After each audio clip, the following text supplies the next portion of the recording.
ओम शांति। आज 30 नवंबर 2024। आज के ईश्वरीय महावाक्यों में हमारे परम पिता परमात्मा शिव कहते हैं, हमारे प्यारे बाबा कहते हैं कि मीठे बच्चे, सन शोज फादर, मनमत को छोड़ श्रीमत पर चलो, तब बाप का शो कर सकेंगे। सन शोज फादर, मनमत को छोड़ श्रीमत पर चलो, तब बाप का शो कर सकेंगे। फिर प्रश्न है, किन बच्चों की रक्षा बाप जरूर करते ही हैं? उत्तर है, जो बच्चे सच्चे हैं। जो बच्चे सच्चे हैं उनकी रक्षा जरूर होती है। अगर रक्षा नहीं होती है तो अंदर में जरूर कोई ना कोई झूठ होगा। पढ़ाई मिस करना, संशय में आना, माना अंदर में कुछ ना कुछ झूठ है। उन्हें माया अंगुरी मार देती है। फिर एक और प्रश्न है, किन बच्चों के लिए माया चुंबक है? उत्तर है, जो माया की खूबसूरती की तरफ आकर्षित हो जाते हैं उन्हों के लिए माया चुंबक है।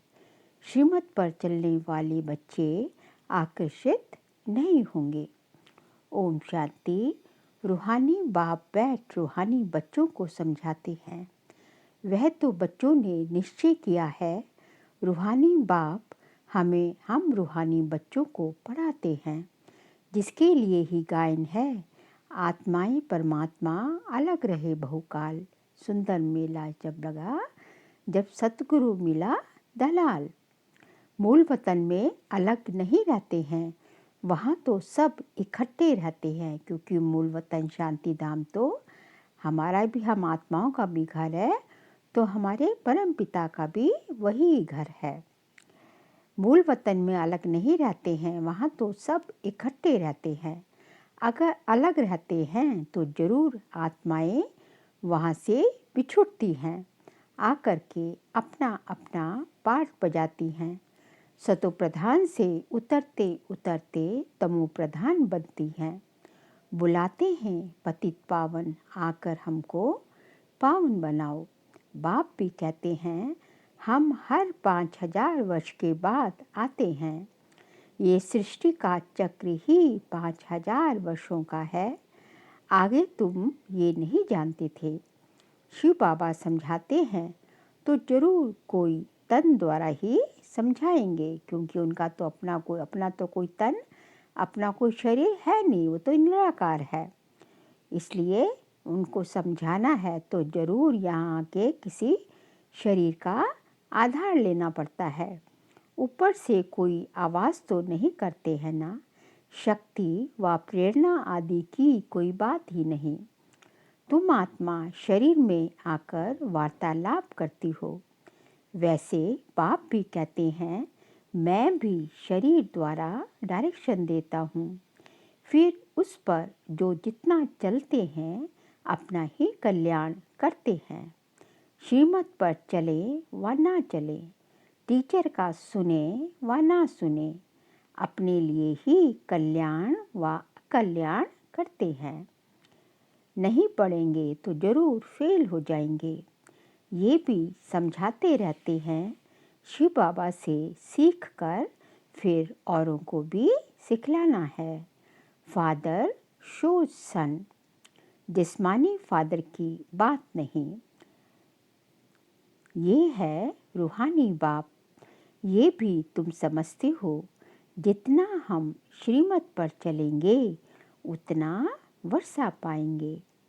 पूरा चलने वाले ऊंच पद पाएंगे, नहीं चलने वाले ऊंच पद पा ना सके। बाप तो कहते हैं, मुझे याद करो तो तुम्हारे पाप कट जाएंगे।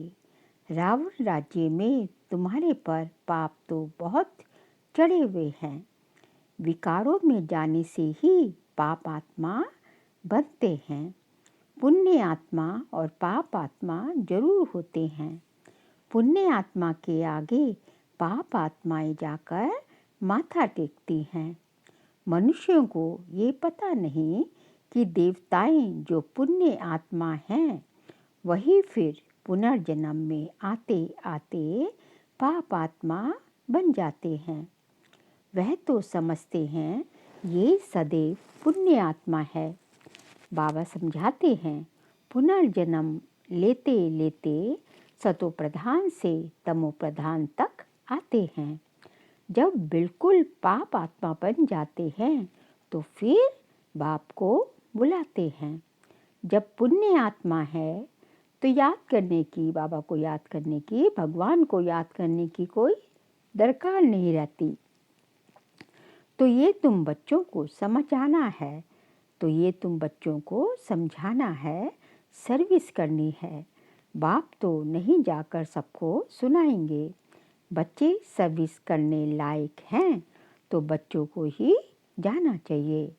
मनुष्य तो दिन प्रतिदिन असुर बनते जाते हैं। पहचान न होने के कारण बकवास करने में भी देरी नहीं करते। मनुष्य कहते हैं गीता का भगवान श्री कृष्ण है। तुम समझाते हो वह तो देहधारी है, उनको देवता कहा जाता है। श्री कृष्ण को बाप नहीं कहेंगे। ये तो सब फादर को याद करते हैं ना। आत्माओं का फादर तो दूसरा कोई होता नहीं। ये प्रजापिता ब्रह्मा भी कहते हैं निराकार फादर को याद करना है। ये कॉर्पोरियल फादर हो जाता है। समझाया तो बहुत जाता है, कई पूरा ना समझकर उल्टा रास्ता ले जंगल में जाकर पड़ते हैं। बाप तो रास्ता बताते हैं स्वर्ग में जाने का, फिर भी जंगल तरफ चले जाते हैं। बाबा समझाते हैं तुमको जंगल तरफ ले जाने वाला है रावण। तुम माया से हार खाते हो, रास्ता भूल जाते हो तो फिर उस जंगल के कांटे बन जाते हो। वह फिर स्वर्ग में देरी से आएंगे। यहाँ तुम आए ही हो स्वर्ग में जाने का पुरुषार्थ करने। त्रेता को भी स्वर्ग नहीं कहेंगे। 25% कम हुआ ना। तुम यहाँ आए ही हो पुरानी दुनिया छोड़ नई दुनिया में जाने। त्रेता को नई दुनिया नहीं कहेंगे। नापास वहाँ चले जाते हैं क्योंकि रास्ता ठीक पकड़ते नहीं, नीचे ऊपर होते रहते हैं। तुम महसूस करते हो जो याद होनी चाहिए वह नहीं रहती। स्वर्गवासी जो बनते हैं उनको कहेंगे अच्छे पास। त्रेता वाले नापास गिने जाते हैं। तुम नरकवासी से स्वर्गवासी बनते हो, नहीं तो फिर नापास कहा जाता है। उस पढ़ाई में तो फिर दोबारा पढ़ते हैं, इसमें दूसरा वर्ष पढ़ने की तो बात ही नहीं। जन्म जन्मांतर कल्प कल्पांतर वही इम्तिहान पास करते हैं जो कल्प पहले किया है। इस ड्रामा के राज को अच्छी रीति समझना चाहिए। कई समझते हैं हम चल नहीं सकते हैं। बूढ़ा है तो उनको हाथ से पकड़कर चलाओ तो चलेंगे, नहीं तो गिर पड़ेंगे। परंतु तकदीर में नहीं है तो कितना भी जोर देते फूल बनाने का, परंतु बनते नहीं। अक के फूल भी तो होते हैं ना, ये कांटे तो चुभते हैं। बाप कितना समझाते हैं, कल तुम जिस शिव की पूजा करते थे वह आज तुमको पढ़ा रहे हैं। हर बात में पुरुषार्थ के लिए ही जोर दिया जाता है। देखा जाता है माया अच्छे अच्छे फूलों को नीचे गिरा देती है, हड्डगुड़ तोड़ देती है, जिसको फिर ट्रेटर कहा जाता है। जो एक राजधानी छोड़ दूसरे में चले जाते हैं उनको ट्रेटर कहा जाता है। बाप भी कहते हैं मेरे बनकर फिर माया का बन जाते हैं तो उनको भी ट्रेटर कहा जाता है। उनकी चलन ही ऐसी हो जाती है। अब बाप माया से छुड़ाने आए हैं। बच्चे कहते हैं माया बड़ी दुष्टर है, अपनी तरफ बहुत खींच लेती है।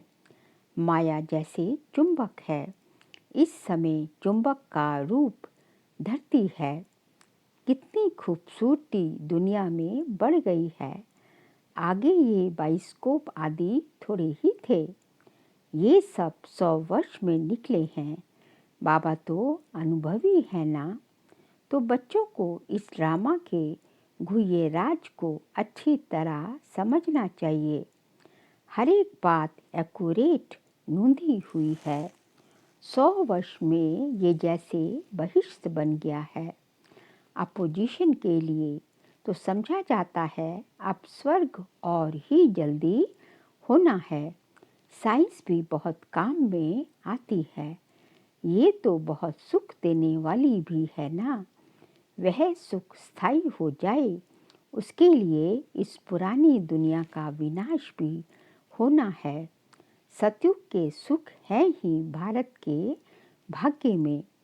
वह तो आते ही बाद में है, जब भक्ति मार्ग शुरू होता है। कौन? बाकी यूरोप वाले। बाबा कहते हैं वो बाद में आते, क्रिश्चियन लोग बाद में आते हैं। जब भारतवासी गिरते हैं तब दूसरे धर्म वाले नंबरवार आते हैं। भारत गिरते गिरते एकदम पट पे आ जाता है। फिर चढ़ना है, यहाँ भी चढ़ते हैं फिर गिरते हैं। कितना गिरते हैं बात मत पूछो। कोई तो मानते ही नहीं कि बाबा हमको पढ़ाते हैं। अच्छे अच्छे सर्विसेबल जिनकी बाप महिमा करते हैं, वह भी माया के चंबे में आ जाते हैं। कुश्ती होती है ना, माया भी ऐसे लड़ती है, एकदम पूरा गिरा देती है। आगे चल तुम बच्चों को मालूम पड़ता जाएगा। माया एकदम पूरा सुला देती है। फिर भी बाप कहते हैं एक बार ज्ञान सुना है तो स्वर्ग में जरूर आएंगे, बाकी पद तो नहीं पा सकेंगे। कल पहले जिसने जो पुरुषार्थ किया है, वही पुरुषार्थ करते करते गिरे हैं। ऐसे ही अब भी गिरते और चढ़ते हैं। हार और जीत होती है ना, सारा मदार बच्चों का की याद पर है। बच्चों को ये अखुट खजाना मिलता है, वह तो कितना लाखों का दिवाला मारते हैं। कोई लाखों का धनवान बनते हैं, सो भी एक जन्म में। दूसरे जन्म में थोड़े ही इतना धन रहेगा। कर्म भोग भी बहुत है। वहाँ स्वर्ग में तो कर्म भोग की बात होती नहीं। इस समय तुम 21 जन्मों के लिए कितना जमा करते हो। जो पूरा पुरुषार्थ करते हैं, पूरा स्वर्ग का वर्षा पाते हैं। बुद्धि में रहना चाहिए, हम बरोबर स्वर्ग का वर्षा पाते हैं। ये ख्याल नहीं करना है कि फिर नीचे गिरेंगे। ये सबसे ज़्यादा गिरे, अब फिर चढ़ना ही है। ऑटोमेटिकली पुरुषार्थ भी होता रहता है। बाबा समझाते हैं देखो माया कितनी प्रबल है। मनुष्यों में कितना अज्ञान भर गया है। अज्ञान के कारण बाप को भी सर्वव्यापी कह देते हैं। भारत कितना फर्स्ट क्लास था, तुम समझते हो हम ऐसे थे, अब फिर बन रहे हैं। इन देवताओं की कितनी महिमा है, परंतु कोई जानते नहीं हैं तुम बच्चों के सिवाय। तुम ही जानते हो बेहद का बाप ज्ञान का सागर आकर हमको पढ़ाते हैं। फिर भी माया बहुतों को संशय में ला देती है। झूठ कपट छोड़ते नहीं। तब बाप कहते हैं सच्चा सच्चा अपना चार्ट लिखो, परंतु देह अभिमान के कारण सच नहीं बताते हैं तो वह भी विकर्म बन जाता है। सच बताना चाहिए ना, नहीं तो बहुत सज़ा खानी पड़ती है। गर्भ जेल में भी बहुत सज़ा मिलती है। कहते हैं तौबा तौबा, हम फिर ऐसा काम नहीं करेंगे। जैसे किसको मार मिलती है तो भी ऐसे माफ़ी मांगते हैं। सज़ा मिलने पर भी ऐसे करते हैं। अभी तुम बच्चे समझते हो माया का राज्य कब से शुरू हुआ है। पाप करते रहते हैं, बाप देखते हैं, ये इतना मीठा मीठा मुलायम नहीं बनते हैं। बाप कितना मुलायम बच्चे मिसल हो चलते हैं। बाप कितना मुलायम बच्चे मिसल हो चलते हैं, क्योंकि ड्रामा पर चलते रहते हैं। कहेंगे जो हुआ ड्रामा की भाभी। समझाते भी हैं कि आगे फिर ऐसा ना हो। ये बाप दादा दोनों इकट्ठे हैं ना। दादा की मत अपनी, ईश्वर की मत अपनी है। समझना चाहिए कि ये मत कौन देता है। ये भी बाप तो है ना। बाप की तो माननी चाहिए। बाबा तो बड़ा बाबा है, इसलिए बाबा कहते हैं ऐसे ही समझो। शिव बाबा समझाते हैं, नहीं समझेंगे तो पद भी नहीं पाएंगे। ड्रामा के प्लान अनुसार बाप भी है, दादा भी है। बाप की श्रीमत मिलती है। माया ऐसी है जो महावीर पहलवानों से भी कोई ना कोई उल्टा काम करा देती है। समझा जाता है वह बाप की मत पर नहीं है। खुद भी फील करते हैं मैं अपनी आसरी मत पर हूँ।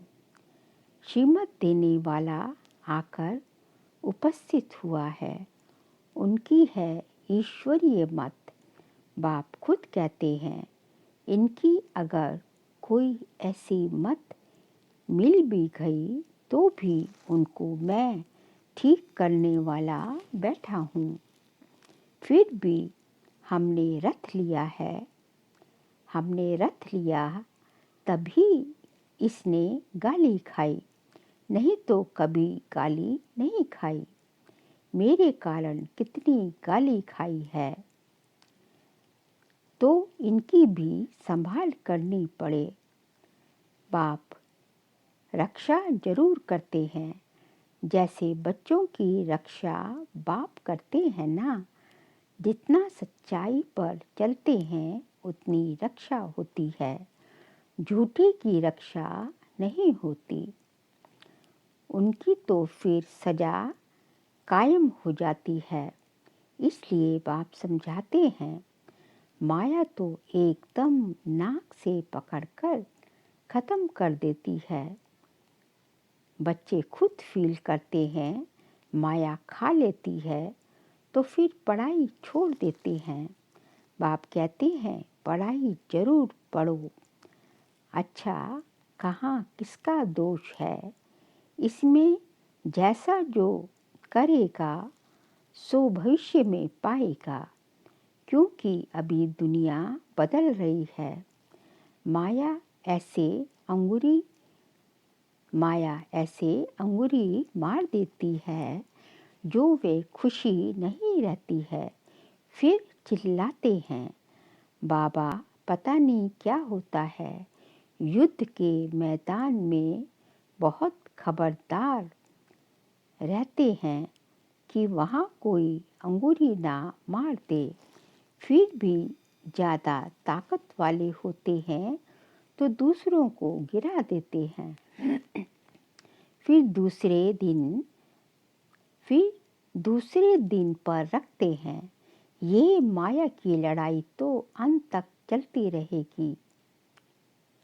नीचे ऊपर होते रहते हैं, कई बच्चे सच नहीं बताते हैं, इज्जत का बहुत डर है, पता नहीं बाबा क्या कहेंगे।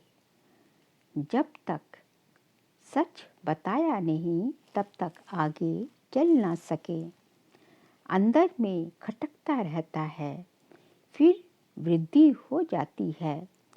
आप ही बाप अभी आप ही सच नहीं बताएंगे। कहाँ दो हैं तो समझते हैं, ये बाबा को सुनाएंगे तो हम भी सुना दें। माया बड़ी दुष्टर है, समझा जाता है उनकी तकदीर में इतना ऊंचा पद नहीं है, तो सर्जन से छिपाते हैं। छिपाने से बीमारी छूटेगी नहीं, जितना छिपाएंगे उतना गिरते ही रहेंगे। भूल तो सब में है, जब तक कर्मातीत अवस्था नहीं बनी तब तक क्रिमिनल आई भी छोड़ती नहीं है। सबसे बड़ा दुश्मन है काम। कई बार गिरते हैं, बाबा तो बार बार समझाते हैं, शिव बाबा के सिवाय कोई देहधारी को याद नहीं करना है। कई तो ऐसे पक्के हैं जो कभी किसकी याद भी नहीं आएगी। कई तो ऐसे पक्के हैं जो भूल तो सब में है ना। जब तक कर्मातीत अवस्था नहीं बनी तब तक क्रिमिनल आई भी छोड़ती नहीं है। सबसे बड़ा दुश्मन है काम। कई गिर पड़ते हैं, बाबा तो बार बार समझाते हैं, शिव बाबा के सिवाय कोई देहधारी को याद नहीं करना है। कई तो ऐसे पक्के हैं जो कभी किसकी याद भी नहीं आएगी। पतिव्रता स्त्री होती है ना, उनकी कुबुद्धि नहीं होती है। अच्छा मीठे मीठे सिकिल दे बच्चों प्रति माता पिता बाप दादा का याद प्यार और गुड मॉर्निंग। रूहानी बाप की रूहानी बच्चों को नमस्ते। हम रूहानी बच्चों की रूहानी बाप दादा को नमस्ते नमस्ते नमस्ते। विचार के लिए पॉइंट्स हैं। हमें पढ़ाने वाला स्वयं ज्ञान का सागर बेहद का बाप है। इसमें कभी संशय नहीं लाना है। झूठ कपट छोड़ अपना सच्चा चाल रखना है। देह अभिमान में आकर कभी ट्रेटर नहीं बनना है। सेकंड पॉइंट, ड्रामा को बुद्धि में रख बाप समान बहुत बहुत मीठा मुलायम बनकर रहना है। अपना अहंकार नहीं छिपाना है। अपनी मत छोड़ एक बाप की श्रेष्ठ मत पर चलना है।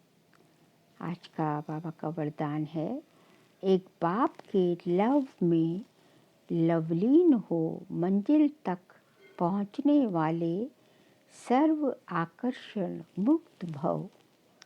एक बाप के लव में लवलीन हो मंजिल पर पहुँचने वाले सर्व आकर्षण मुक्त भव।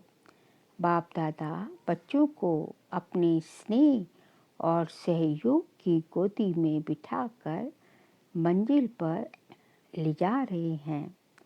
ये मार्ग मेहनत का मार्ग नहीं है, लेकिन जब हाईवे के बजाय गलियों में चले जाते हैं व मंजिल के निशाने से और आगे बढ़ जाते हो तो लौटने की मेहनत करनी पड़ती है।